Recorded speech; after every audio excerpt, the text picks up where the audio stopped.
Happy Monday and welcome to our new weekly feature from the Family Leader, where we basically highlight and spotlight our team that works at the Capitol a lot. You've heard a lot about them. The guy that leads the whole ship, Chuck Hurley, our Vice President and Chief Counsel.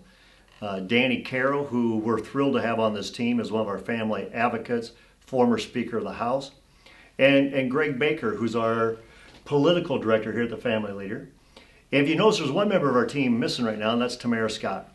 And because of her expertise and her respect, she's been invited to be in Israel this past week as part of learning more about what we can do as a country to shoulder up with Israel and to show our support for Israel.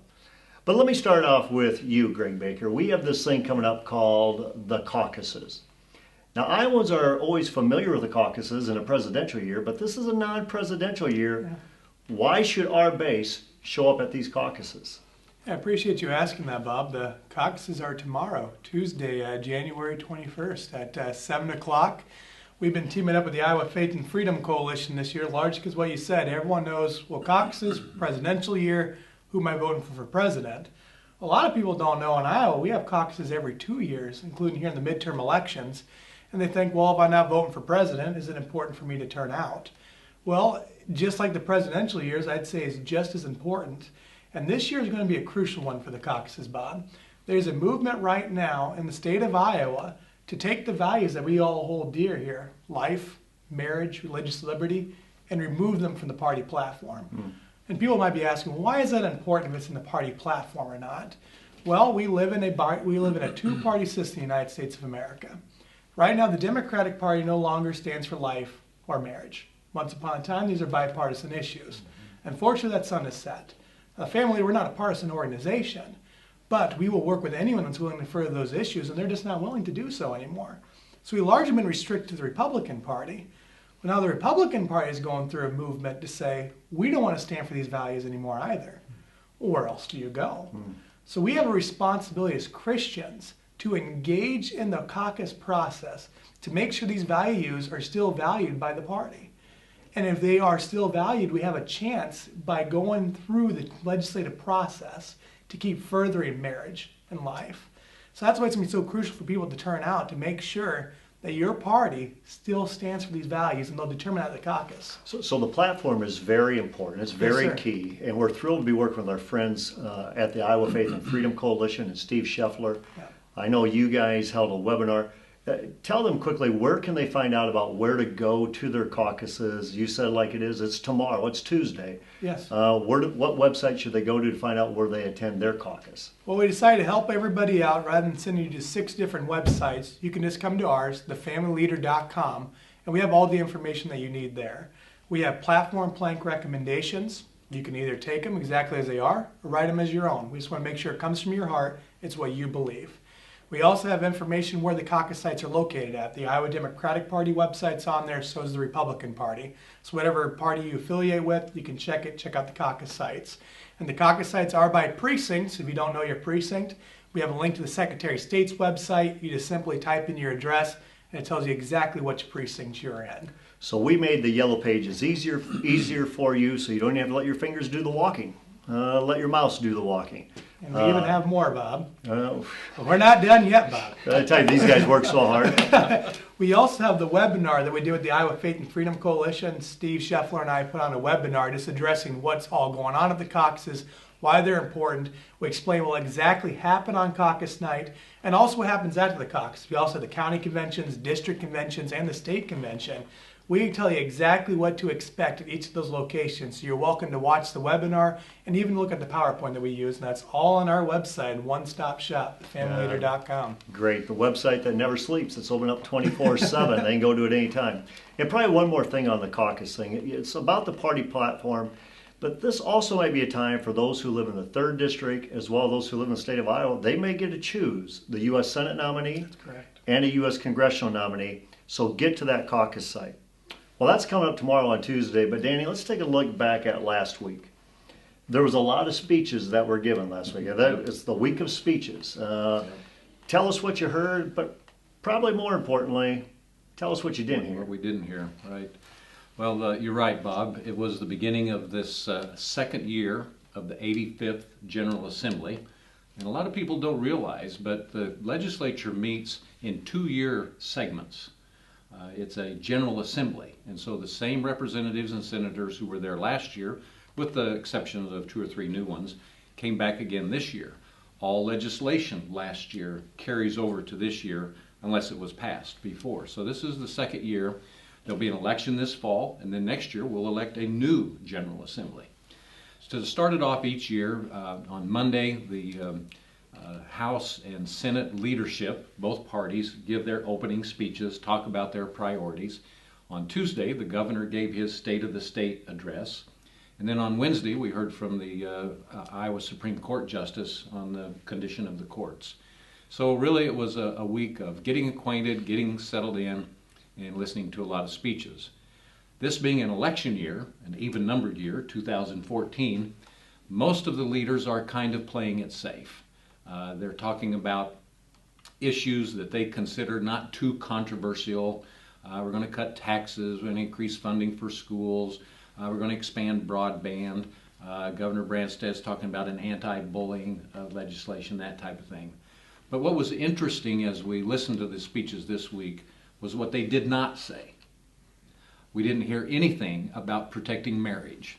Nothing about advancing the Iowa Marriage Amendment out of the House Judiciary Committee. Leadership was silent on that. We didn't hear anything about protecting life at any stage of development in Iowa. Those are viewed as controversial or risky kinds of issues, and so they just stay silent on it. And I think that's too bad. So it's not always about what gets said, because quite frankly, we probably could agree with a lot that was said from all the leaders. We don't believe anybody should be bullied. We don't believe that's a Christian way to approach anything, as well as we'd like to see taxes be cut to be more pro-family. But we also want to see convictions to be communicated, because usually you can see where people are at by what they're willing to communicate. That's right. Defend one man, one woman marriage as the foundation of society and foundation of the family. Life, the sanctity of human life from conception to natural death. Right. If you don't have the right to life, you don't have the right to a whole lot else. So we'd like to see those critical core values communicated as well. And Bob, as you know, being a student of leadership, people in elected office are viewed as leaders. People look up to them. And what they talk about, people listen to, and they think about that. And so if they're not talking about it, they're not leading on that issue. And we think that our supporters need to be contacting their elected officials and say, we want to hear on some of these issues as well, and we want to see some action on them. It's a very good point, because if they're not going to make it an issue because it's an election year, it's too controversial, then our base needs to make these issues a priority. And part of that priority is showing up at the Capitol. Exactly. Because as some of those things weren't addressed in the speeches, there's others who actually showed up at the Capitol, Chuck. And you were very inspired this past week about who was there at the Capitol. We do have a leadership void in some key offices. But what we see on the positive side is we've got a grassroots group, especially pastors, who are coming to the Capitol more than they have in 24 years that I've been down there. I was very encouraged this week. Several pastors came and have scheduled pastor meetings where they invite their pastor friends.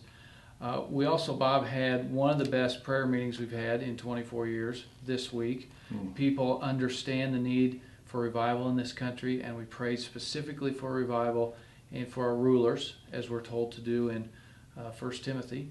And then the Bible study was very rich. We each shared our favorite scripture around the table, and we've got a core group of, I'd say, 20 of the most committed Christians that I know personally who who work at the Capitol on a weekly basis.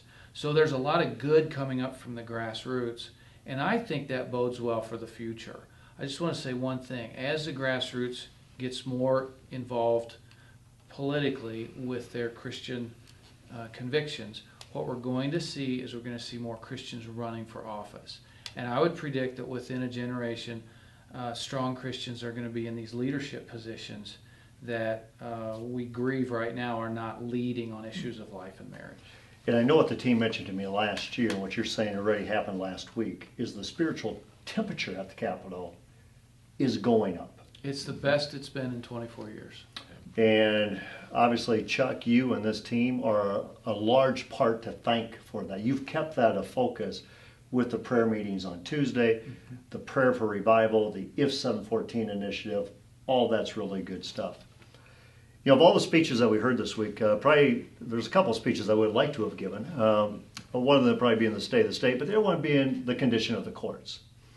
Because what we're seeing across the country is courts and judges taking authority that, quite frankly, isn't theirs. I attended a basketball game last week, and a gentleman came up to me and said, "Bob, I just don't understand how a judge in Utah can usurp the will of the people through a constitutional vote." I said, "Well, he can." But what we're seeing, whether it's in North Dakota or whether it's in Utah or all throughout the country, is courts taking power that isn't theirs. And just last week, you saw a judge reinstate a basketball player to the Iowa State basketball program. And Jamie Pollard was saying, "How does this happen?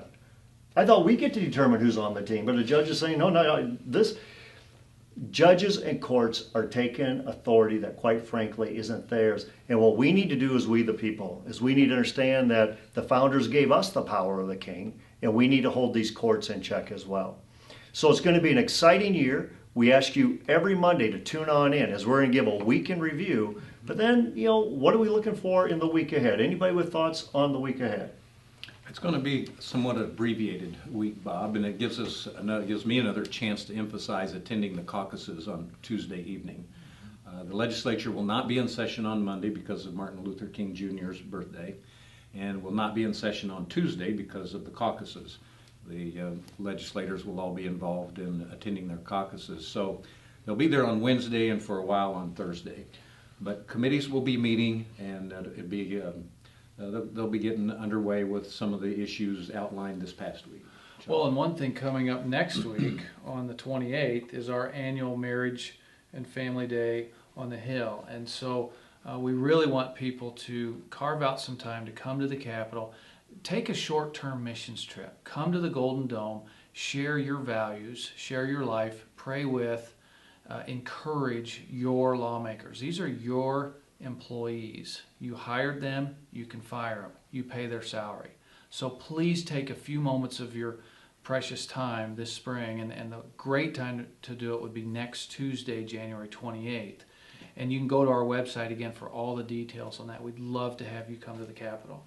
Greg, on that note, any further details on the rally we're going to have on January 28th? Obviously, we'd love to have everybody watching this to get themselves there, but also their entire network, churches, family members there.